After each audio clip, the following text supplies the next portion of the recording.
Welcome to the Sauvie Island Fire District podcast, where we explore the people and traditions that keep our community safe. I'm your host, Chris Lake.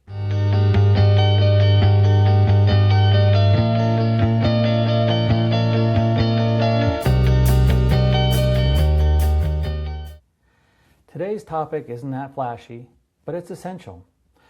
It's the budgeting process for Oregon fire districts and the budget committee. Some of the things we'll talk about is who decides how the fire district spends its money, why budgets take months to prepare, and how you as the public can get involved with the process.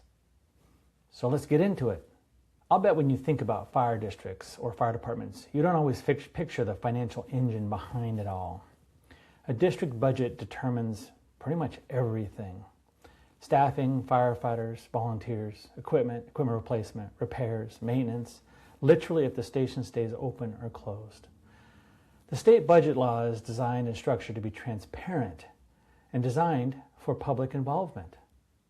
That's why it's so tedious. So this budget starts months before the fiscal year begins. A fiscal year is typically from July 1st of one year into the next year and ending June 30th. It starts with internal preparation.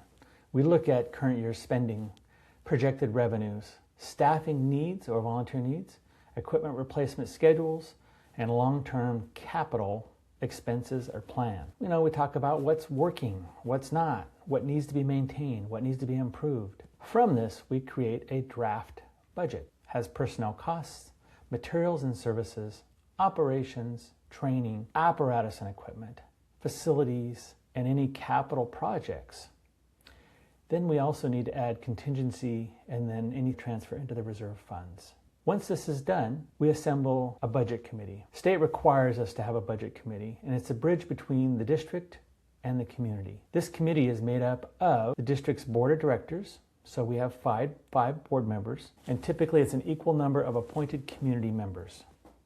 Their job is to review this draft or proposed budget, ask questions, suggest any changes they feel is appropriate, and ensure the budget aligns with the community's priority. Once done so, they approve the budget to move forward to the board. This is a direct way that the public can be involved and influence how the district operates. The next part is the budget message. This is where the district's financial officer, typically the fire chief, gives a statement on the financial health of the district. Any key challenges, any major changes from the previous year, any strategic priority, and a line-by-line review of the budget. This could be like, why is their overtime cost increasing? Is it time to replace an aging fire engine? Are the training funds adequate? How will new construction affect revenue? This is where the transparency shines. Every dollar has a purpose and should be accounted for. Also, this is a time when the public can come in and comment. They can speak, ask questions, or express concern. Once this is all done, this committee can vote and approve this budget. This becomes the approved budget. Shortly afterwards, there's a budget hearing that's held, and they can formally adopt this budget before June 30th or the end of the fiscal year. This budget becomes the adopted budget and the roadmap for where the district's going to go next year. So I guess the next question is why does this process matter to you? Your tax dollars fund the fire district. The budget determines emergency response levels, and the public involvement keeps this process transparent.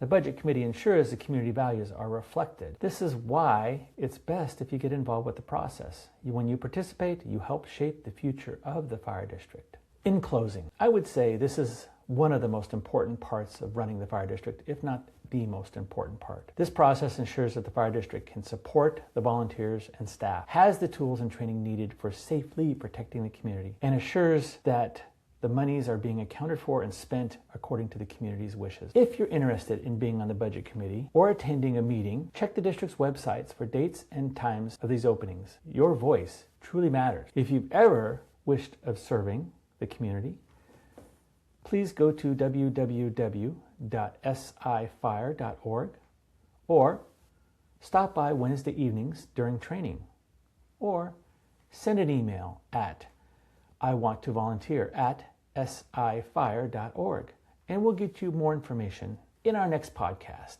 we will discuss to what level does the fire district train to and what standards are those involved. Thank you for joining me today. Stay safe, and we'll see you next time on the Sauvie Island Fire District podcast. SIFD.